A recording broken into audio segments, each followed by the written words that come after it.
হলো deadline communications private limited. আপনারা দেখছেন এক্সপ্রেস নিউজ, খবর নেয় খবর দেয়।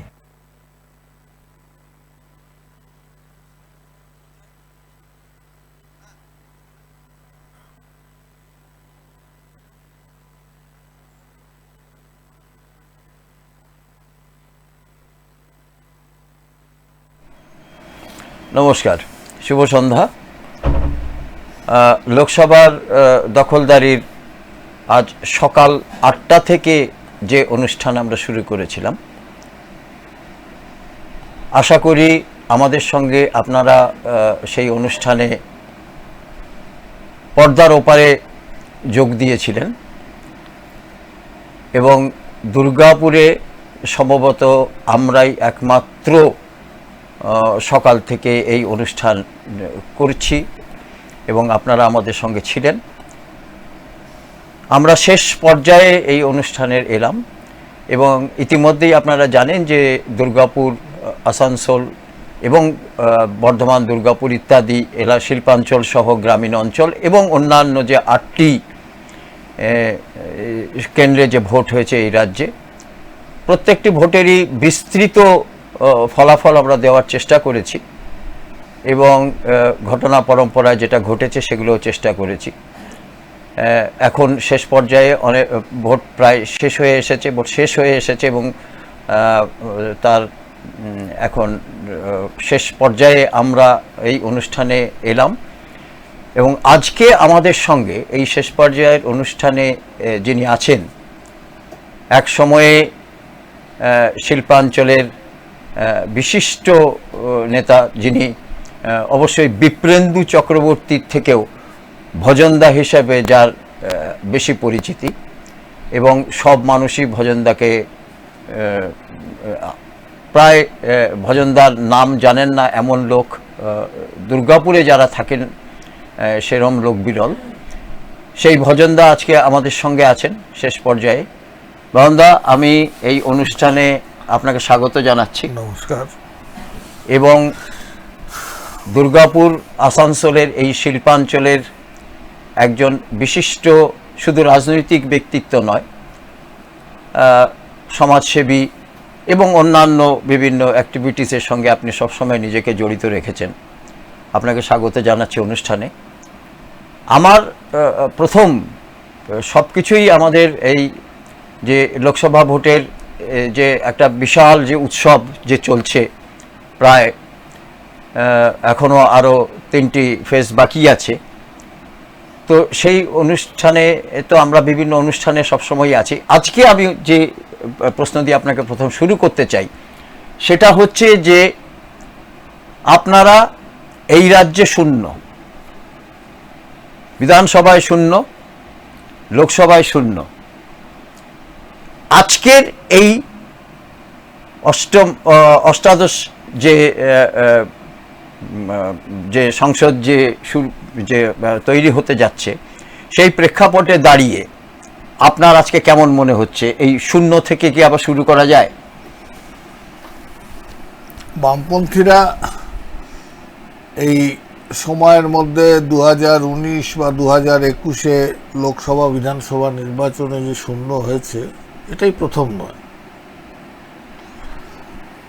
বামপন্থীরা খুব স্বল্প ক্ষমতা নিয়ে শুরু করেছিল স্বাধীনতা পরবর্তী সময়। 52-র ইলেকশন থেকে আস্তে আস্তে আস্তে আস্তে আস্তে আস্তে বামপন্থীদের অগ্রগতি একটা জায়গাতে গিয়ে দাঁড়িয়েছিল এবং 67 সালের প্রথম যুক্তফ্রন্ট সরকার, বামপন্থীদের একটা বড় ভূমিকা ছিল। 69-এর যুক্তফ্রন্ট সরকার, বামপন্থীদের বড় ভূমিকা ছিল।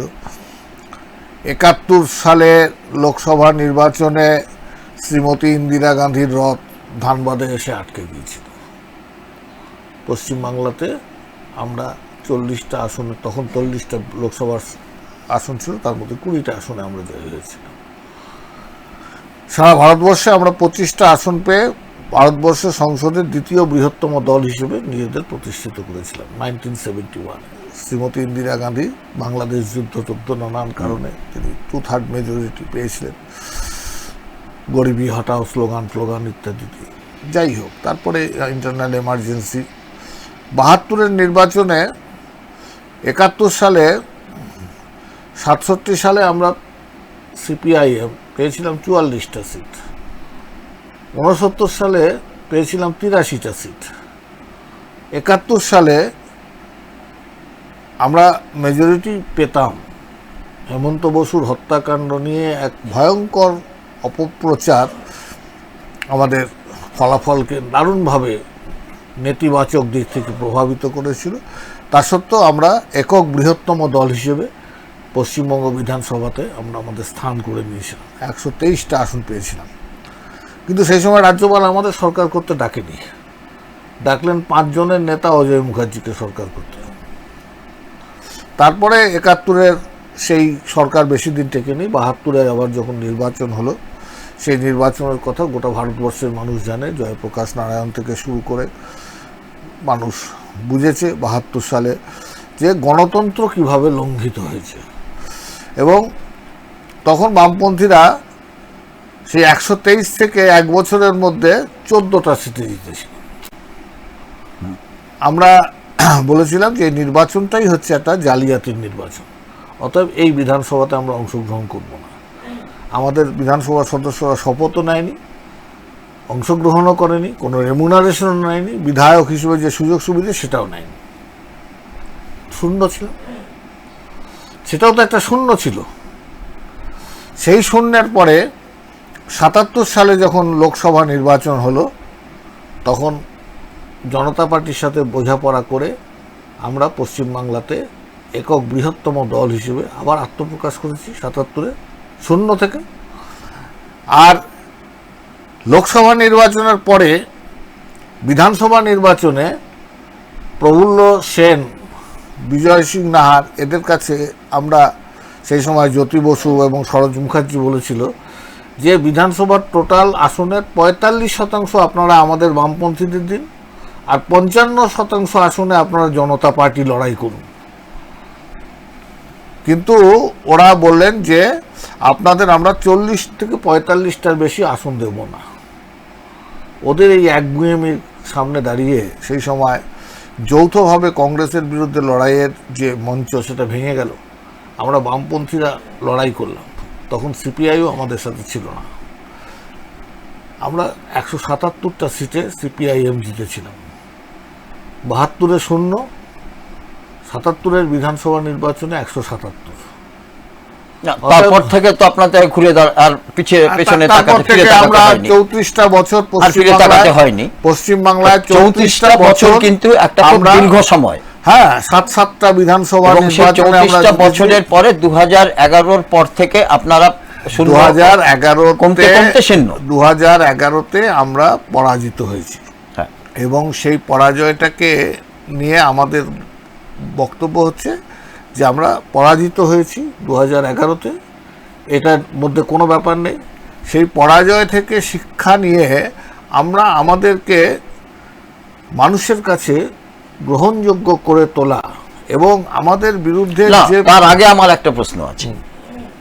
34 বছরের যে দাপটের সঙ্গে যে শাসন, ক্ষমতায় থাকা, তারপরে এবং আমরা জানতাম যে এই রাজ্য না দাপট মানে ক্ষমতায় থাকা এবং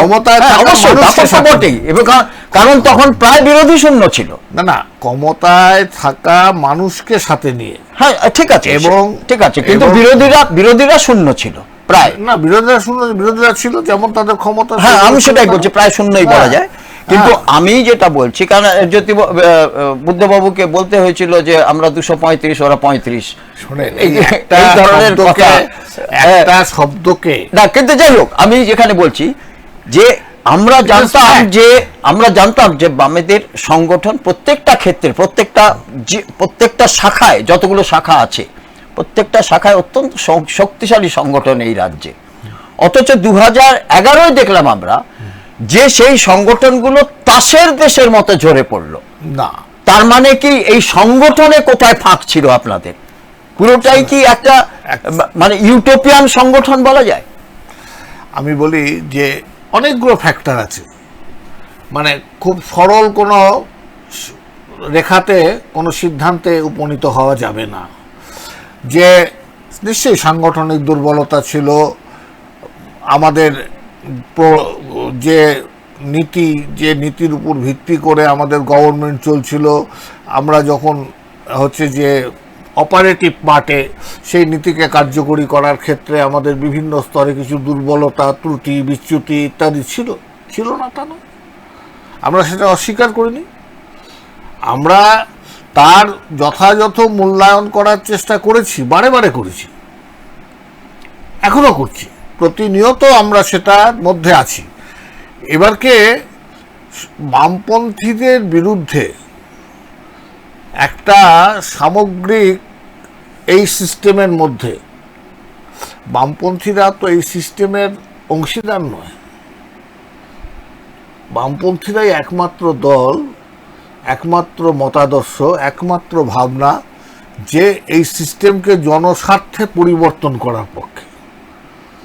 আর বাকিরা সবাই সিস্টেম। না ঠিক আছে, আপনি জনস্বার্থের কথা বলছেন, তাহলে যখন মনমোহন সিং এর সরকারে আপনারা 62 জন প্রায় সাংসদ আপনারা ছিলেন, আপনারা কেন সরকারে গেলেন না?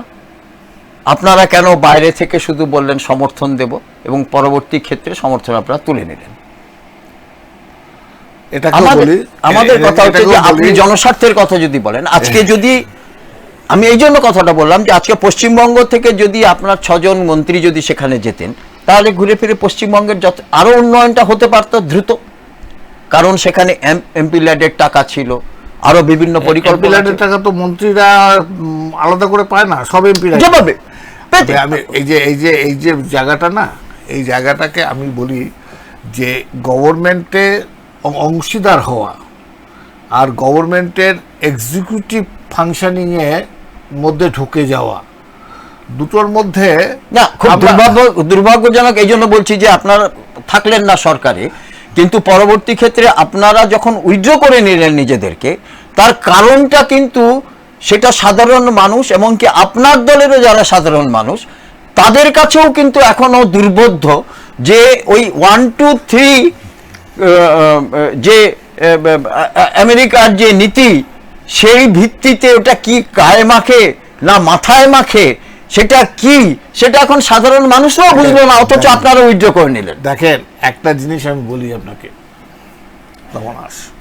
সেটা হচ্ছে, প্রথম কথা হচ্ছে ইউপিএ ফার্স্ট গভর্নমেন্ট যেটা হলো, তাতে আমরা বলেছিলাম যে গভর্নমেন্টটাকে আমরা ফুল ফ্রেজেড শুধু সাপোর্ট নয়, এই গভর্নমেন্ট পরিচালনা করার ক্ষেত্রে আমরা অ্যাক্টিভ পার্টিসিপেশন করব। তার জন্যই একটা কমন মিনিমাম প্রোগ্রাম তৈরি হয়েছিল, একটা ইউপিএর একটা বডি তৈরি হয়েছিল, তার চেয়ারপারসন ছিলেন সোনিয়া গান্ধী, তার নিয়মিত সভা হয়েছে, গভর্নমেন্টের বিভিন্ন কর্মসূচি কি কি গ্রহণ করা হবে, তার অভিমুখটা কি হবে, কিভাবে। আমরা তো এটা জানি যে কংগ্রেস পার্টি বলুন, বিজেপি পার্টি বলুন, অর্থনৈতিক নীতির প্রশ্নে ওদের সাথে আমাদের একটা পার্থক্য আছে। আমি তো বললাম যে কেউ সিস্টেমটাকে পরিবর্তন করতে চায়, কেউ সেই সিস্টেমটার মধ্যেই ঘষা মাজা করে চালিয়ে নিয়ে যেতে চায়। এই দুটো ফারাক তো আছেই। তাই এই ফারাকের কথা আমরা মাথায় রেখে আমরা তখন হচ্ছে যে কতটা মানুষকে রিলিফ দেওয়া যায়।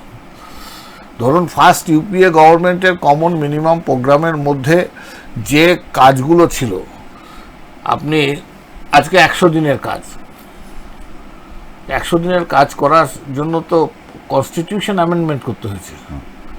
এটা তো যেটা ফুড ফর ওয়ার্ক ছিল, ফুড ফর ওয়ার্ক তো জনতা পার্টির সময় ছিল। 100 দিনের কাজ আপনি গ্রামাঞ্চলের মানুষকে দিতে বাধ্য, দিতে হবে, ফান্ডামেন্টাল রাইট হিসেবে এটাকে হচ্ছে অ্যাকসেপ্ট করে নেওয়া। এটা পার্লামেন্টে, এটা বামপন্থীদের চাপে, বামপন্থীদের প্রোগ্রামেই এটা হয়েছিল। নিশ্চিতভাবে ওরা রাজি হয়েছিল, ওরা ছিলেন। হ্যাঁ, আমরা একা ক্রেডিট নেব না, সবাই মিলেই করেছি, ইউপিএ ফার্স্ট গভর্নমেন্ট মিলে করেছে। ধরুন রাস্তায় এই প্রসঙ্গত আমি একটা প্রশ্ন করিনি যে আজকে যিনি, অর্থাৎ আজকের আমাদের রাজ্যের সরকারের সঙ্গে 100 দিনের কাজ নিয়ে কেন্দ্রীয় সরকারের যে একটা প্রচণ্ডভাবে একটা লড়াই চলছে এবং 100 দিনের টাকা পাওয়া যাচ্ছে না বলে যে বিভিন্নভাবে তাদের প্রচার চলছে এবং টাকাটা বন্ধ করে দেওয়া হয়েছে, এটা কতটা যুক্তিসঙ্গত? কোনো যুক্তি নেই। কিসের প্রশ্নটা হচ্ছে, সেন্ট্রাল গভর্নমেন্ট বলছে 100 দিনের কাজে করাপশন হয়েছে, তো তোমার হাতে তো মেশিনারি আছে, তোমার computer auditor general of India আছে না, ওনারা বলছেন যে ইউটিলাইজেশন সার্টিফিকেট পাওয়া যাচ্ছে না। যাই হোক, আপনার ইউটিলাইজেশন সার্টিফিকেট দেওয়াটা তো একটা বাধ্যতামূলক, একদম দিতেই হবে। একদম। গভর্নমেন্টের টাকা আপনি খরচা করলেন, কিভাবে খরচা করলেন না করলেন তার হিসেব তো আপনাকে দিতে হবে। ইউটিলাইজেশন সার্টিফিকেট মিনস একটা অ্যাকাউন্টস প্লেস করা। সেটা যদি কোনো স্টেট গভর্নমেন্ট প্লেস না করে, তাহলে সেই স্টেট গভর্নমেন্টের বিরুদ্ধে প্রচলিত আইন অনুযায়ী ব্যবস্থা গ্রহণ করা যেতে পারে। তার জন্য সেই স্টেটের মানুষকে ডিপ্রাইভ করা এটা কোনো যুক্তিসঙ্গত কারণ নয়। না, তাহলে ইউটিলাইজেশন সার্টিফিকেট অথবা যে দুর্নীতি হয়েছে তার বিরুদ্ধে ব্যবস্থা নিক, তার বিরুদ্ধে ব্যবস্থা নিক। তার বিরুদ্ধে কি ব্যবস্থা নেওয়া যেতে পারে? আইনে বন্ধ করে দেওয়া ছাড়া কি ব্যবস্থা হতে পারে? কে বলেছে বন্ধ করে দেওয়া যায়? আপনি এক্স হচ্ছে, তাকে একটা টাকা দেওয়া হয়েছে, সরকারি টাকা, কিছু লোকের মধ্যে খরচ করার জন্য, পার্টিকুলার স্কিম, পার্টিকুলার বেনিফিশিয়ারি, তাদের মাধ্যমে কাজ করিয়ে তাদেরকে ওই পয়সাটা দেওয়ার। এইটা নেওয়ার ক্ষেত্রে যদি কোনো জায়গাতে কোনো অনিয়ম ঘটে থাকে, তাহলে পার্টিকুলার সেই পার্সনের বিরুদ্ধে আইনানুগ ব্যবস্থা গ্রহণ করার সুযোগ আছে ভারতবর্ষের সংবিধানে, ভারতবর্ষের আইনে, প্রচলিত আইনে। সেই আইনের রাস্তায় না গিয়ে আমি সেই রাজ্যের সমস্ত গরিব মানুষের টাকাটা বন্ধ করে দিলাম, এটা কি ধরনের জিনিস? এই ক্ষেত্রে রাজ্য সরকারও আজ অবধি সে হচ্ছে পরিষ্কার করে কোনো শ্বেতপত্র হচ্ছে প্রকাশ করলো না যে 100 দিনের কাজে আমরা এই টাকা পেয়েছিলাম এবং এই টাকার আমরা এইভাবে ইউটিলাইজেশন দিয়েছি। তার কোনো documentary evidence media, press, public করেনি স্টেট গভর্নমেন্ট। স্টেট গভর্নমেন্ট বলছে টাকা বন্ধ করে দিয়েছে, আর কেন্দ্রীয় সরকার বলছে যে ওরা টাকার হিসেব দেয়নি। তুমি সেন্ট্রাল গভর্নমেন্ট টাকা দিয়েছো, স্টেট গভর্নমেন্ট খরচ করেছে, বাকি আমরা জনগণ কি করে জানবো কোন জায়গাতে কি হয়েছে? হ্যাঁ, আলটিমেট যেটা হচ্ছে জনগণ সাফার করছে এবং 100 দিনের কাজটা এই আছিলাতে এটা বন্ধ করে দেওয়ার একটা চেষ্টা হচ্ছে। 100 দিনের কাজ গোটা ভারতবর্ষে, শুনুন, একটা জিনিস হচ্ছে যে যখন এই করোনা মহামারী হলো, সেই সময়তে বহু বিশিষ্ট অর্থনীতিবিদ তারা বলেছিল যে এই রকম সময়ে সরকারের উচিত হচ্ছে মানুষকে কিছু টাকা দেওয়া। কেউ কেউ পরামর্শ দিয়েছিলেন 5,000 7,000 করে টাকা মানুষকে দাও মাসে মাসে, সেই টাকাটা সে খরচা করবে, এটা রিসাইক্লিং করবে। অ্যানিমিয়ার পেশেন্টকে যেমন ব্লাড দিয়ে বাঁচাতে হয়, তেমনি গোটা দেশের অর্থনীতিতে যখন ফান্ডের ক্রাইসিস হয়, তখন ফান্ড দিয়েই অর্থনীতিকে রক্ষা করতে হয়।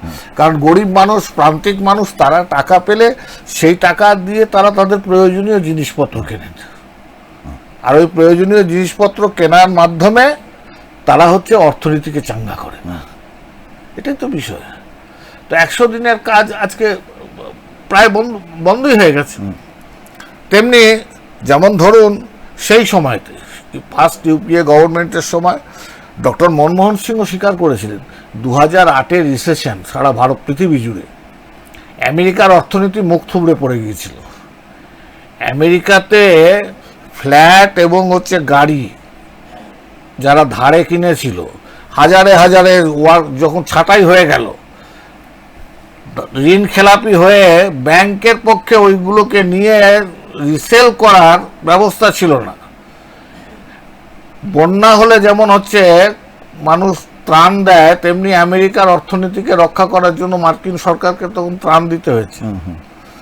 কিন্তু সেই রকম একটা সময়ে গোটা পৃথিবীতে একমাত্র ইন্ডিয়া, যার ইকোনমি, যার ফিনান্স সেক্টর একটা জায়গাতে দাঁড়িয়েছিল, ডক্টর মনমোহন সিং থেকে শুরু করে সবাই বলেছে এর ক্রেডিট হচ্ছে লেফটদের, কারণ লেফটরা ফিনান্সিয়াল সেক্টরে সরকারের নিয়ন্ত্রণটাকে বজায় রেখেই চলার পক্ষে ছিল আজও। তেমনি রাষ্ট্রায়ত্ত শিল্প কলকারখানা তার যে কন্ট্রিবিউশন আজ অবধি আপনি বলতে পারবেন, কেউ বলতে পারবে যে স্বাধীনতার পরবর্তী সময় ভারতবর্ষে পণ্ডিত জওহরলাল নেহরুর গভর্নমেন্ট রাষ্ট্রায়ত্ত ক্ষেত্রে যে বিনিয়োগ করেছিল সেই বিনিয়োগের মধ্যে দিয়ে কত কোটি, কত হাজার কোটি টাকার সম্পদ তৈরি হয়েছিল, এবং প্রতি বছর বাজেটে কত টাকা ওখানে নানান রেভিনিউ বাবদে সরকারের কোষাগারে জমা পড়েছিল। আর আজকেও সরকার এই রাষ্ট্রায়ত্ত ক্ষেত্রগুলোকে বিক্রি করে কত হাজার কোটি টাকা তারা নিয়ে আসছেন। দেখা যাবে যা ইনভেস্টমেন্ট করেছিল তার থেকে পরে বহুগুণ বেশি টাকা সরকার ইতিমধ্যেই তার ঘরে ঢুকিয়ে নিয়েছে। কিন্তু রাষ্ট্রায়ত্ত ক্ষেত্রগুলোকে অবহেলা। আমরা বলেছিলাম যে হ্যাঁ, রাষ্ট্রায়ত্ত ক্ষেত্রের মধ্যে যেগুলো পেরিনিয়ালি লসে চলছে, বা ধরুন যার প্রোডাক্টটা অবসুলেট হয়ে গেছে, বাজার নেই, সেই শিল্প তো বাঁচিয়ে রাখা যাবে না। হ্যাঁ, সেই শিল্পকে ভিন্ন শিল্পে রূপান্তরিত করা, সেই শিল্পের পরিকাঠামো, তার যে আছে সম্পদ, সেটাকে পুনর্নির্মাণ করে, ডাইভার্সিফিকেশন অফ প্রোডাক্ট, পুনর্নির্মাণ করে তাকে ব্যবহার করা। এই ক্ষেত্রে ডক্টর মনমোহন সিং এর সরকার পর্যন্ত একটা ভাবনা ছিল, কিন্তু 2014 সালের পরে আজকে কি হচ্ছে, মুড়ি মুড়কির দরে সব বিক্রি হয়ে যাচ্ছে। বিক্রি কি, লুট হয়ে যাচ্ছে। আজকে আমরা দুর্গাপুরে ধরুন না, এমএমসি এত বড় টাউনশিপ, তার জানলা দরজা, হ্যাঁ, তার জমি জায়গা, তার বাড়ি ঘর, তার গাছ শ্মশান হয়ে গেছে বলা যায়, কেটে নিয়ে যাচ্ছে, লুট করছে। না, আপনি সেই শিল্পের কথাতে যখন এলেন নন্দা, আমি এই প্রসঙ্গে যে কথাটা বলতে চাই, এবং আপনি এ কথাও বললেন যে অনেকগুলো কথা যেটা আপনারা সাধারণ মানুষের জন্য বলেছেন, যেটা খুব প্রয়োজনীয় বিভিন্ন সংস্কারের কথা। আপনাকে আমি একটা কথা বলি শুধু, যে এই যে আমরা 2008-এ সমর্থন প্রত্যাহার করে নেওয়া, তা নিয়ে অনেক বিতর্ক টিতর্ক আছে, সে ঠিক আছে, কিন্তু আমি বলি যে বামপন্থীরা এই যে পারমাণবিক, বলুন তো কটা পারমাণবিক বিদ্যুৎ উৎপাদন কেন্দ্র হয়েছে এই সময়ের মধ্যে ভারতবর্ষে? কটা হয়েছে?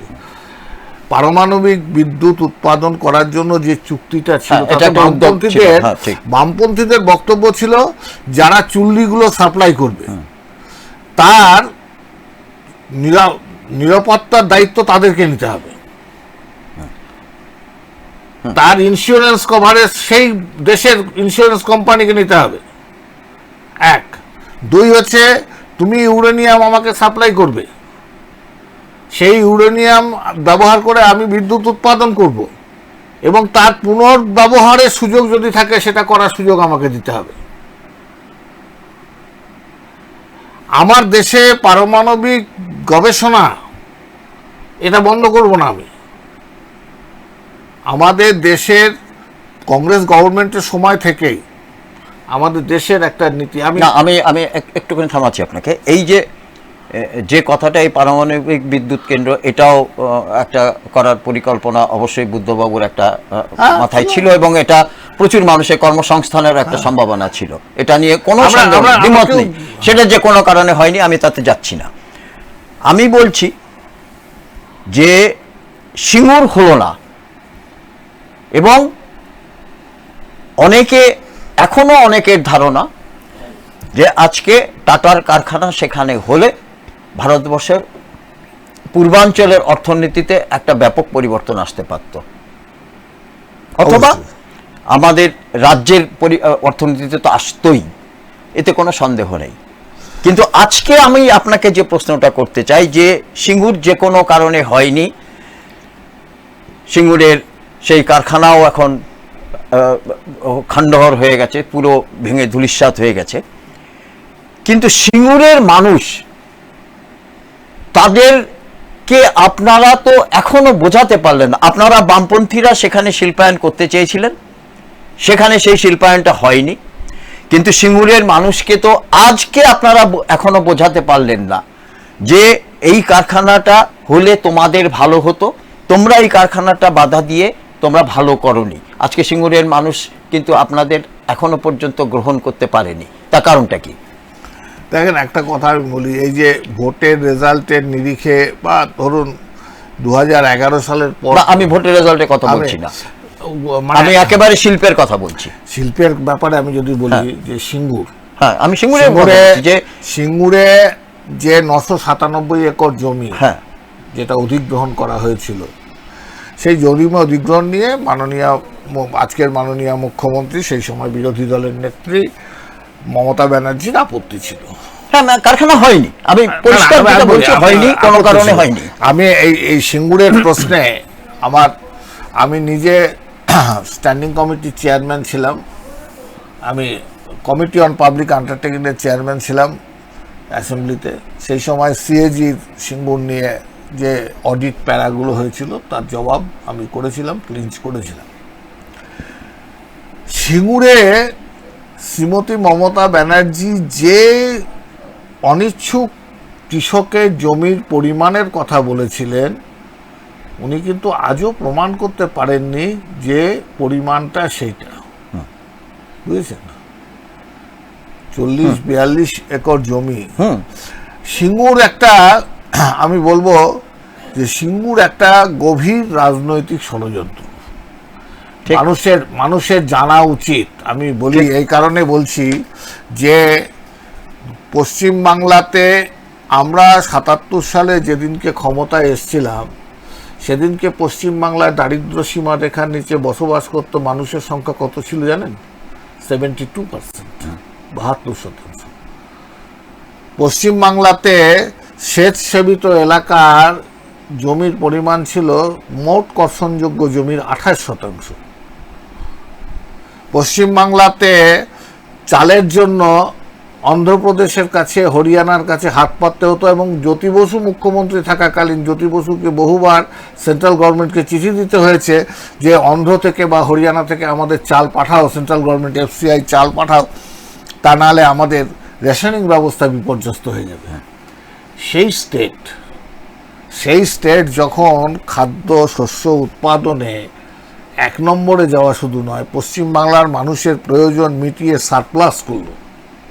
না, আমি এই কোনো কৃতিত্বকে আমি ছোট করে দেখছি না। আমি বলি আপনাকে, ভূমি সংস্কার থেকে শুরু করে কৃষিতে বিজ্ঞান ভিত্তিক হচ্ছে ডেভেলপমেন্টের ক্ষেত্রে লেফট ফ্রন্ট গভর্নমেন্টের অবদান, তার যে সাফল্য, অর্থনীতির ক্ষেত্রে তার যে প্রতিক্রিয়া, আপনি যদি হচ্ছে যে দেখেন, আমি এটা বলতে চাই যে আজকে এই পঞ্চায়েত নির্বাচন সময় মতো হওয়া, পুর নির্বাচন সময় মতো হওয়া, এগুলোর কৃতিত্ব অবশ্যই অবশ্যই বামফ্রন্ট সরকারের, কোনো এতে কোনো দ্বিমত নেই। দ্বিতীয়ত হচ্ছে খাদ্যতে স্বনির্ভরতা চেষ্টা করা, এটা তো একটা কোনো সবজি চাষে সবকিছুতে আমি তাতে যাচ্ছি না। আমার মূল যে প্রশ্নটা যেখানে ছিল যে এতগুলো পজিটিভ কাজ করার পরেও সাধারণ মানুষ, এখনো পর্যন্ত সাধারণ মানুষের কাছে বামপন্থীরা গ্রহণযোগ্য হলো না কেন এই রাজ্যে? এবং বিশেষত সিঙ্গুর, যে সিঙ্গুরের উন্নয়নের জন্য একটা শিল্প করা হলো, এই রাজ্যের উন্নয়নের জন্য একটা শিল্প, একটা কারখানা করার চেষ্টা করা হলো, এবং অত্যন্ত মানে তৎকালীন সময়ে এটা একটা বিরাট কৃতিত্ব যে একটা গাড়ি কারখানার একটা চেষ্টা করা হলো।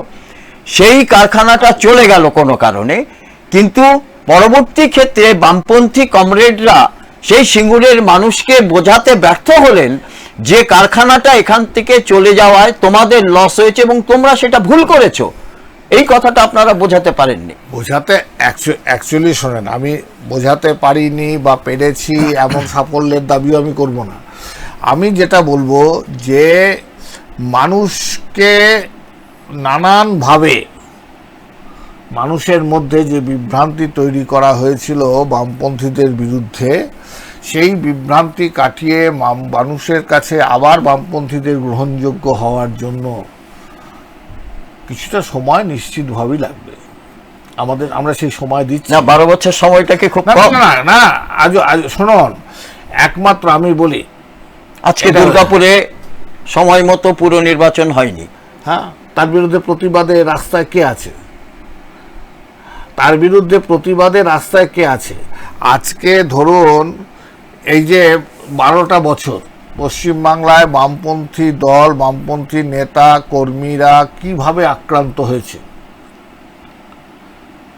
এটা হচ্ছে যে অনেকে জানেন না, অনেকে জানেন। অনেকে ভাবেন যে বামপন্থী কর্মীরা রাস্তায় নেই, কারণ তারা রাস্তায় কারা আছে না আছে তারা মোটামুটিভাবে মেন স্ট্রিম মিডিয়া দ্বারাই হচ্ছে তারা পরিচালিত হয়। আমি কোনো মিডিয়াকে গালাগালিও করতে চাইছি না, ঠিক আছে। আমি মেন স্ট্রিম মিডিয়াতে একটা জিনিস নিশ্চিতভাবে এটা আমাদের বলতেই হবে, এটা আমাদের অভিমানের কথাই বলতে পারেন, আর এটা আমাদের রাগের কথাও বলতে পারেন, বা এটা আমাদের বক্তব্য, যে একটা সময় মেন স্ট্রিম মিডিয়া থেকে আমাদের খানিকটা ব্ল্যাক আউট করা হয়েছে, এখনো করা হয়। এখনো আমাদের সব কথা, ধরুন আজকে এই নির্বাচনে খবর নিয়ে দেখুন দেখিনি বিজেপি কটা বুথে পোলিং এজেন্ট দিতে পেরেছিল। আমি তো নাম করে বলতে পারি কত জায়গাতে। বামপন্থীরা হচ্ছে যে তার নির্বাচনী সংগঠন, তার নির্বাচনী কাজকর্ম, মানুষের কাছে যাওয়া, মানুষের কাছ থেকে আর্থিক সহায়তা নেওয়া, কাউকে তো টাকা কালেকশন করতে হয় না, আমাদের তো মানুষের কাছে ভিক্ষা করতে হয়। প্রত্যেকটা লোকের কাছে গিয়ে কাউকে বলতে হয় 5 টাকা দাও, 2 টাকা দাও। তাহলে মানুষের কাছে গ্রহণযোগ্যতাটা ফিরে আসছে না কেন? আসছে তো, আসছে। আমরা হতাশ নই, আমরা আত্মবিশ্বাসী। আমরা জানি যে মানুষ হয়তো কোনো কারণে আমাদের ভুল বুঝেছিল, সেই ভুল বোঝা মানুষগুলোকে আমাদের পক্ষে নিয়ে আসার জন্য আমাদের ধৈর্যশীল প্রক্রিয়ার মধ্যে দিয়ে আমাদের এগোতে হবে, এবং আক্রমণ, অত্যাচার সবটাকে হচ্ছে উপেক্ষা করেই মানুষের কাছে আমাদের পৌঁছতে হবে। সেই কাজের মধ্যে আমাদের লক্ষ লক্ষ কমরেড, লক্ষ লক্ষ কর্মী, তারা কিন্তু পশ্চিমবাংলাতে। না, তাহলে আমি বলি, এই রাজ্যে আজকে আপনাদের অন্যতম প্রধান প্রতিপক্ষ বলা যায় বা শত্রু বলা যায় যে ভারতীয় জনতা পার্টি, তারা 3টি মাত্র বিধানসভার আসন থেকে একবারে এক লাফে উঠে গেল 77-এ। তাহলে এটাকে কি আপনি মানুষের ব্যর্থতা বলবেন? একটা জিনিস হচ্ছে এই বাইনারিটা, এই যে একটা দুটো দলের মধ্যে লড়াই চলছে পশ্চিমবাংলাতে, তৃতীয় আর কোনো শক্তি নেই। এইভাবে দিনের পর দিন প্রচারের মধ্যে দিয়ে মানুষের মধ্যে একটা জিনিস ঢুকিয়ে দেওয়ার চেষ্টা হচ্ছে। আজকে মানুষ উপলব্ধি করছে। আজকে আমরা যখন বলছি যে এই যে লড়াইটা, আজকেই ধরুন দুর্গাপুর বর্ধমান লোকসভা কেন্দ্রের তৃণমূলের প্রার্থী আর বিজেপির প্রার্থী গলা জোড়াজোড়ি টেলিভিশনে আপনি দেখেছেন মন্তেশ্বরে। আবার সেই মন্তেশ্বরে বিজেপির প্রার্থীর গাড়ি ভাঙচুরও দেখেছেন তৃণমূলের কর্মীর দ্বারা। হ্যাঁ, কিসের ইঙ্গিত? একটা বাইনারি, একটা পরিবেশ তৈরি করে দাও, যে পরিবেশটাতে যে তৃণমূল যদি পছন্দের না হয় বিজেপিকে কাছে যাও, আর বিজেপি যদি পছন্দ না হয় তৃণমূলের কাছে যাও। তৃণমূল আর বিজেপি কেউ মানুষের কাজ, মানুষের খাবার, জিনিসের মূল্যবৃদ্ধি, কোনোটা মানুষের দৈনন্দিন জীবনের সমস্যা, কোনোটা আলোচনার মধ্যে আসছে? কোনোটা আলোচনার মধ্যে নেই। কি আলোচনা হচ্ছে? কি নিয়ে যুদ্ধ হচ্ছে? কি নিয়ে লড়াই হচ্ছে? হ্যাঁ, আমরা বলছি যে এটা তো ঠিকই যে রাজ্যে এখনো পর্যন্ত যত নির্বাচনী প্রচার হচ্ছে, কোথাও আমরা বিশেষ করে শিল্পাঞ্চলে আমরা কোথাও শিল্পের কথা শুনছি না, আমরা শুনছি অন্য রকমের কথা। পরিযায়ী শ্রমিকদের সমস্যার কথা শুনছেন কি ন্যূনতম মজুরির কথা শুনছেন কি মানে অবসরপ্রাপ্ত মানুষদের পেনশনের নিশ্চয়তার কথা? কোনো কথাই নেই, কোনো আলোচনার মধ্যে নেই। হ্যাঁ, কিসের গ্যারান্টি দিচ্ছে? বলছে মোদির গ্যারান্টি, মমতার গ্যারান্টি। কি গ্যারান্টি? আজকে ধরুন এই যে দুর্নীতি, একটার পর একটা দুর্নীতির ঘটনা, তাহলে একটা দল সে 18টা এক লাফে সে 18টা আসন পেয়ে গেল লোকসভাতে, এবং সেখানে আপনাদের বামপন্থীদের অনেক অবদান এই 18টা আসনের পেছনে। ওই কথাটাও ঠিক না। মানে মানুষ কারো কেনা নয়, আর ভোট এইভাবে ট্রান্সফার করা যায় না। ওই যে বলে না যে সিপিএম এর ভোট সিপিএম বিজেপিকে দিয়ে দিয়েছে, না তাহলে গোটা কৃতিত্বটা কি তাহলে ভারতীয় জনতা পার্টি? না না না, শোনেন, প্রচার মানুষকে অনেক সাময়িকভাবে অনেক ক্ষেত্রেই মানুষকে বিভ্রান্ত করে। মানুষের সেন্টিমেন্ট এক একটা সময়, আপনি বলুন যে 1984 সালে শ্রীমতী ইন্দিরা গান্ধী মারা যাওয়ার পরে তখন টেলিভিশনের এত বারবারন্ত ছিল না। তখন টেলিভিশন মূলত শহরাঞ্চলগুলোতেই সীমাবদ্ধ ছিল। যেখানে যেখানে শ্রীমতী ইন্দিরা গান্ধীর চিতার আগুন দেখেছে মানুষ, সেই সমস্ত জায়গাতে কংগ্রেস বিপুলভাবে জিতেছে। 400-র বেশি সিট কংগ্রেস হচ্ছে। যে রাজীব গান্ধী তো ক্ষমতা এলেন, হ্যাঁ, সেই 400 সিটে মানুষ তাকে জিতিয়েছিল। মানুষের একটা সেন্টিমেন্ট থেকে মানুষ তখন ভোট দিয়েছিল। সেটা একটা বিশেষ একটা ঘটনা, এবং তারপরে সেটা কেটে গেছে। এবারকে যেমন ধরুন হচ্ছে যে 2016 সালের নির্বাচনে আপনি যদি দেখেন 2011-র পরে 16-র যে বিধানসভা নির্বাচন, সেই নির্বাচনে ভোটের পার্সেন্টেজ, আমরা যে সিট জিতেছিলাম কংগ্রেস এবং আমরা, আর যে সিট আমরা হেরেছিলাম, তাতে 5,000-এর মতো মার্জিনে আমরা হেরেছিলাম প্রায় 100-র মতো সিট। 3 থেকে 5,000 এরকম। না না, 2016 নির্বাচনে তো আপনাদের জেতার কথা। এবার জেতার কথা, আমরা জিতিনি। তারপরে 2016-র পরে যখন, মানে আমি বলি যে এটাই আমরা মানুষের কাছে বলতে চাই যে আমাদের বামপন্থীদের বিরুদ্ধে বিভিন্ন সময় বিভিন্ন ধরনের হচ্ছে যে পরিকল্পিত প্রচারের মধ্যে দিয়ে হোক, নানান ধরনের চক্রান্তের মধ্যে দিয়ে হোক, বামপন্থীদের আইসোলেটেড করার একটা চেষ্টা। এটা আজকের নয়, এটা দীর্ঘদিনের। এর বিরুদ্ধে এই প্রতিকূলতাকে অতিক্রম করেই আমরা বামপন্থীরা টিকে আছি, এবং আমরা ভবিষ্যতে টিকে থাকবো। আমি আপনাকে বলছি, আজকের দিন শেষ দিন নয়। না, আজকে যে আমাদের বর্ধমান দুর্গাপুর কেন্দ্র এবং আসানসোল কেন্দ্রে ভোট হলো, এবং আরও সব মিলিয়ে 8টা যে ভোট হলো, এই যে আজকের যে অর্থাৎ এই লোকসভা ভোটের এই 8টি আসনের পরিপ্রেক্ষিতে আপনার কি মনে হয় যে, এবং এখনো পর্যন্ত যতগুলো ভোট হয়েছে এই রাজ্যে, যতগুলো আসনে ভোট হয়েছে, বামপন্থীদের সেখানে কতটা ভূমিকা থাকবে, নির্ণায়ক ভূমিকা, অথবা জয়ের কোনো সম্ভাবনা কোনটা থাকবে? শোনেন, একটা কথা আমি আপনাকে বলতে পারি, এই সদ্য ভোট শেষ হয়েছে, এখনই ভোট কেমন হয়েছে না হয়েছে তা নিয়ে না, সেটা আমি বলছি না, আমি সম্ভাবনার কথা বলছি। বলার ভোটের সারাদিন বহু ঘটনা ভোটের কেন্দ্র করে ঘটেছে, টেলিভিশনে দেখেছেন, সবটা ঠিক সবটা বেঠিক আমি কোনোটাই বলছি না।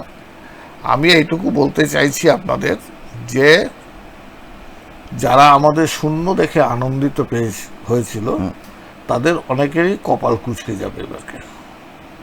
না, আপনি বলছেন ঠিকই, কিন্তু কংগ্রেসের সঙ্গে অনেক জায়গায় আপনাদের জোটও হয়েছে, আন্ডারস্ট্যান্ডিং হয়েছে, কিন্তু এটা একটা আমরা দেখেছি অভিজ্ঞতা থেকে যে আপনারা যত যেটাকে বলে যে একেবারে আন্তরিকভাবে যখন জোট হয়, সেই জোট প্রার্থীকে জেতানোর যে চেষ্টা করেন, সে যদি কংগ্রেসের ক্যান্ডিডেট হয় তাও, কিন্তু উল্টো দিকে কংগ্রেসের সাধারণ কর্মীদের ভোটটা কিন্তু আপনাদের দিকে আসে না, অথচ তারপরেও আপনারা কিন্তু আবার জোট করেন কংগ্রেসের সঙ্গে। এটার কি কারণ?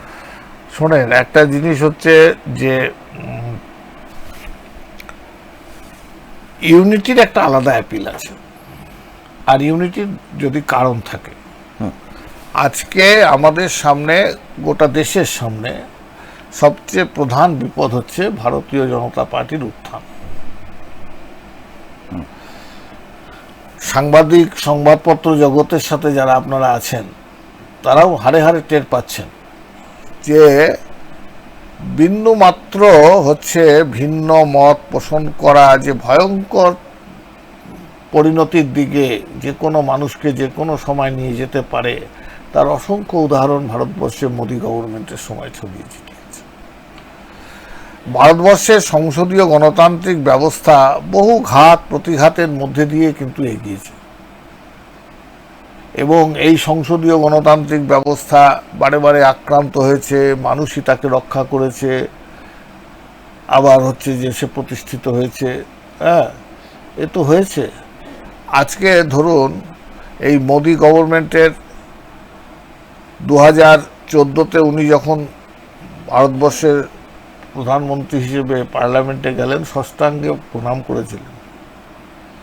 উনি কি বলতে পারবেন যে পার্লামেন্টের সেই গরিমা উনি বজায় রাখতে পেরেছেন? নতুন বিল্ডিং করেছেন, 146 জন পার্লামেন্টের সদস্য বিরোধিতা করার জন্য পার্লামেন্টের বাইরে চলে গেল। কটা সেশন হয়েছে, কটা বিল নিয়ে বিতর্ক হয়েছে, কটা বিল বিতর্কের মধ্যে দিয়ে ভোটাভুটিতে পাস হয়েছে। পার্লামেন্টের যে গরিমা ভারতীয় সংসদের, সেই গরিমা আজকে মোদির হাতে। না, আপনি বলছেন ঠিকই, কিন্তু তাদেরকে তো দ্বিতীয়বার নির্বাচিত করে পাঠানো হয়েছে, তৃতীয়বারের জন্য তাদের লড়াই চলছে। হ্যাঁ, সেটা লড়াই কি হবে এবার হচ্ছে একদিকে যেমন ধরুন সাম্প্রদায়িকতার একটা প্রশ্ন আছে আজকে, যেমন ধরুন ভারতবর্ষে দেশ বিভাজন হয়েছে ঠিক, কিন্তু এখনো ভারতবর্ষে ভিন্ন ভিন্ন ধর্মের বিশ্বাসী মানুষ তো একসাথে বাস করছে। এটা তো ভারতবর্ষের একটা গরিমা একদমই, এবং গোটা পৃথিবীতে এর জন্য আমরা গর্ব অনুভব করি। আজকে কোনো একজন রাজনৈতিক নেতা কি বলতে পারেন যে অমুক ধর্মের মানুষকে ভোট দিতে আটকানোর জন্য সন্ত্রাস হয়েছে? মানুষকে আটকেছে। এর আগে তো বহু 2017-তে দুর্গাপুরে, মানে আপনি সরাসরি যে পোলারাইজেশনের কথা বলছেন, হ্যাঁ, আমি সেটা বুঝতে পারছি। না, তাহলে আমাকে এই কথাটা বলুন যে আজ পর্যন্ত আমরা দেখেছি যে মোটামুটি সংখ্যালঘু অধ্যুষিত এলাকাতে বামপন্থীরা কিন্তু সংখ্যালঘু প্রার্থী দেন এখনো পর্যন্ত, আমাদের পর্যন্ত। এবং শেষ এবারকার যে নির্বাচন আমরা দেখতে পাচ্ছি, সেখানে মুর্শিদাবাদে মোহাম্মদ সেলিম অথবা ডক্টর সাদিক, আপনার নবদ্বীপে, এই ধরনের যেগুলো আমরা দেখতে পাচ্ছি। কেন কৃষ্ণনগরে আমরা এর আগে অজয় মুখার্জিকে, ঠিক আছে, সেগুলো দিয়েছেন, কিন্তু এখন আমরা কখনো, শোনেন, আমার মনে হয় জিনিস হচ্ছে যেখানে মিক্সড কমিউনিটির লোক আছে, আপনাকে ভাবতে হবে যে সব কমিউনিটি থেকে রিপ্রেজেন্টেশনটা যেন থাকে, এটা ভাবতেই হবে। এবং সেই হিসেবে প্রার্থী মনোনয়ন দেওয়ার ক্ষেত্রে ভিন্ন ভিন্ন কমিউনিটির লোককে তাদের প্রার্থী করা হয়, তার সুবিধা অনুযায়ী করা হয়। এমনটা কোথাও কেউ বামপন্থীদের বিরুদ্ধে বলতে পারবে না যে অমুক জায়গাটায় মুসলিম কমিউনিটির হচ্ছে যে সংখ্যাগরিষ্ঠ অংশ বাস করে বলে ওখানে সবসময়। না, আমরা দীর্ঘদিন ধরে দেখছি, আমরা দক্ষিণ 24 পরগনা থেকে রেজ্জাক মোল্লা, সেখানে তো কোনো অন্য, রেজ্জাক মোল্লা তো লড়াইয়ের মধ্যে দিয়ে রেজ্জাক মোল্লা হয়েছিল, তারপর থাকতে পারেনি, চলে গেছে। না, সেটা ঠিক আছে, কিন্তু আমি এলাকা ভিত্তিক যদি আমরা দেখি, এলাকায় শুনেন, এলাকাতে লড়াই আন্দোলন সংগ্রামের মধ্যে দিয়ে একজন গড়ে ওঠে, সে কোন কমিউনিটিকে বিলং করে সেটা কোনো ব্যাপার না, তার কাজটাই হচ্ছে বড়। তাহলে আপনি আমাকে এটা বলুন, বিষয় আপনারা একটা বলছেন যে একটা, অনেকেই হয়তো ভাবতে পারছেন না যে এমন একটা মিরাকল হতে পারে।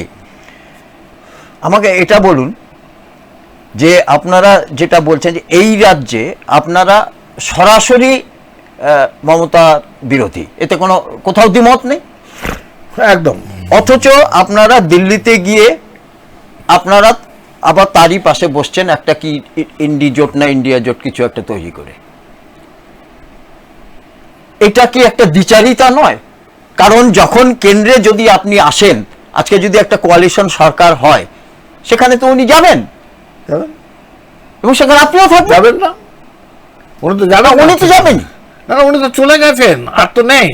না, উনি তো বলেছেন যে আমি ভোটের পরে দেখা যাবে কি ফলাফল হয়, তারপর আমি সেখানে কাঠবিড়ালির কাজ করব। উনি বলেছেন। ওর দেখা শোনেন, একটা কথা বলি আপনাকে।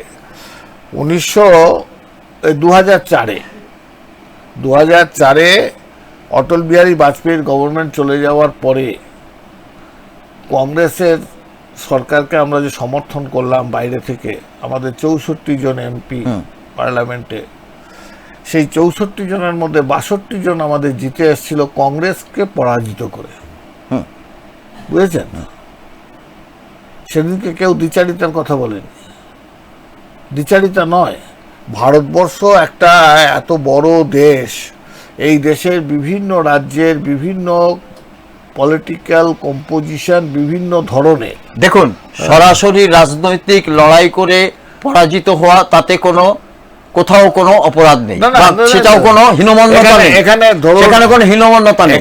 কিন্তু এই রাজ্যে যেভাবে আপনাদেরকে এবং কংগ্রেসকে শেষ করার জন্য আপনাদের অভিযোগ যে উঠে পড়ে লেগেছেন এই সরকার, সেটার সঙ্গে কিন্তু সরাসরি কংগ্রেসকে, যেটা আপনি বললেন যে আমরা কংগ্রেসকে পরাজিত করে এসেছিলাম, পরাজিত হতেই পারে, ইলেকশনে পরাজিত হবেই, কিন্তু শত্রুতা করা এবং পরাজিত করা দুটোর মধ্যে তফাৎ নেই। শোনেন, আমরা যার জন্য আমরা বলেছি যে সর্বভারতীয় ক্ষেত্রে বিজেপিকে পরাজিত করার জন্য যারা যারা এগিয়ে আসবে আমরা তাদের সাথে থাকব, অসুবিধে কিছু নেই।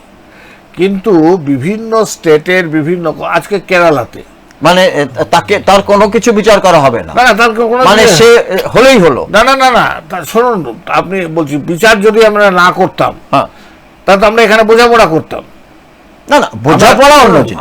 আমরা হচ্ছে যে এখানে যে সীমাহীন দুর্নীতি হয়েছে, এখানে যেভাবে গণতন্ত্রকে ধ্বংস করা হয়েছে পশ্চিম বাংলাতে, ধরুন আজকে এখানে আপনার নেতা নেত্রী, এখানে আপনার নেতা নেত্রী, আমরা প্রায় একদম শেষ সময় এসে পৌঁছেছি, যে এখানে ইডি সিবিআই এর এখানে তারা সমর্থন করছেন, আবার দিল্লিতে গিয়ে বলছেন যে ইডি সিবিআই, শোনেন, কোন জায়গাতে ইডি সিবিআই এর সমর্থনেও নেই, বিরোধিতাতেও নেই। আমরা যেটা বলেছিলাম, ধরুন আমরা যখন নারদা, আমরা প্রায় শেষ সময় এসে পৌঁছেছি, আমরা এই শেষ সময়ে যেটা আপনার কাছে আমরা জানতে চাইব, শেষ একেবারে শিল্পাঞ্চলে আবার নতুন করে আসছি আমরা, এই অঞ্চলে খুব অল্প কথায় আসানসোল এবং দুর্গাপুর বর্ধমান কেন্দ্রে আপনাদের ফলাফল কেমন হতে পারে? ফলাফল মানে আমি একেবারে অনুমান ভিত্তিক বলছি, আমরা তো ফলাফল বলতে পারবো না, মানে আপনাদের কেমন পারফরমেন্স হয়েছে? শুনুন, আমি আপনাকে এক কথাতে বলি যে 2019-এ নির্বাচন, লোকসভা নির্বাচন আমরা লড়েছি, 2021-এর বিধানসভা নির্বাচনে আমরা লড়েছি, 2024-এর লোকসভা নির্বাচনেও আমরা লড়াইয়ের মধ্যেই আছি এখনো। এই মানুষের কাছে আমাদের লড়াইয়ের মূল বিষয়টাই হচ্ছে মানুষের কাছে যাওয়া, মানুষের কাছে কি ধরনের রেসপন্স পাচ্ছি তার উপর ভিত্তি করেই আমাদের আত্মবিশ্বাস তৈরি হয়, আমাদের মোবিলাইজেশন বাড়ে, আমাদের অ্যাক্টিভিটিস বাড়ে। এটা তো আপনি যেটা বলছেন, আপনি মানুষের কাছে যাচ্ছেন ঠিকই। আরেকটা কথা, যে দুর্গাপুরের দীর্ঘদিন ধরে পুরসভার নির্বাচন পেন্ডিং হয়ে আছে, এটা নিয়ে আপনাদের দীর্ঘমেয়াদী লড়াই, আমরা তো লড়াইয়ের মধ্যেই আছি, কারণ আমরা তো লড়াইয়ের মধ্যেই আছি। দুর্গাপুর কর্পোরেশনের নির্বাচন নির্দিষ্ট সময় করার দাবিতে আমরা এই গত 2017 থেকে 22-এ নির্বাচন, আমরা হচ্ছে কতগুলো সভা করেছি, কতগুলো সমাবেশ করেছি, কতগুলো এজিটেশন করেছি, তার প্রত্যেকটা বিষয় সংবাদ মাধ্যমে স্থান পায়নি। কি করা যাবে? কিন্তু মানুষ জানে 2017 ভোট লুটের পরে প্রথম রাস্তায় আমরা নেমেছি। প্রতি বছর ওই পার্টিকুলার ওই 13ই আগস্টের দিনটা আমরা তবে একটা কথা বলতে কালো আপনি দিবস হয়তো বলবো। স্বীকার করবেন হ্যাঁ। যে অনেকগুলো কাজ, যেমন নতুন করে রাস্তাঘাট তৈরি, নতুন করে কিছু প্রশাসনিক ভবন তৈরি, এই কাজগুলো কিন্তু এখন হয়েছে। শুনুন, আমাকে যদিও আমরা এবার বন্ধা আমি আমরা আপনাকে এই বলি, প্রশ্নটা আপনার থেকে এই জবাবটা নেব। এই জবাবটা আপনি খুব এক কথা। শুনুন, আমি আপনাকে বলি, বেসিক ডেভেলপমেন্ট বলতে যা বোঝায়, হ্যাঁ। যে উন্নয়ন মানুষের অর্থনৈতিক বিকাশে বিন্দুমাত্র সহায়তা করে, এমন উন্নয়ন এই সময়ের মধ্যে হয়নি। বন্ধা, আজকে আমাদের এই অনুষ্ঠান এখানে শেষ করতেই হবে। আমরা আপনার কাছ থেকে অনেকগুলো ব্যাপারে যথেষ্ট সমৃদ্ধ হলাম। জাতীয় থেকে রাজ্য, রাজ্য থেকে একেবারে এই শিল্পাঞ্চল দুর্গাপুর, আপনি একেবারে অকপট যেভাবে আমাদেরকে অবহিত করেছেন, তার জন্য আপনাকে অনেক ধন্যবাদ। আজকের অনুষ্ঠান আমরা এখানে শেষ করছি। আমি একটা আবেদন শেষ করি, হ্যাঁ। সেটা হচ্ছে নির্বাচনকে আমরা একটা উৎসব হিসেবে দেখি, হ্যাঁ। গণতন্ত্রের উৎসব। এই উৎসবে যারা অংশগ্রহণ করেছেন, মতপার্থক্য হয়েছে, মনোমালিন্য হয়েছে, কিন্তু কোনো ক্ষেত্রেই যেন এটা সংঘাতের জায়গাতে না পৌঁছয়, গণতান্ত্রিক বাতাবরণ যাতে বজায় থাকে, তার জন্য সবার কাছেই সন্নির্বদ্ধ অনুরোধ যে এই পরিবেশটা আবার আমরা ফিরিয়ে আনি। এটাই। ধন্যবাদ ভজনদা, আপনি আমাদের এখানে এলেন এবং অনেকগুলো নতুন এবং পুরনো বিষয় নিয়ে আমাদের আলোচনা হলো। আজকের অনুষ্ঠান আমরা এখানেই শেষ করছি। আগামী দিন, আগামীকাল হয়তো আবার দেখা হবে আপনার সঙ্গে এই অনুষ্ঠানে। ততক্ষণ পর্যন্ত শুভ রাত্রি।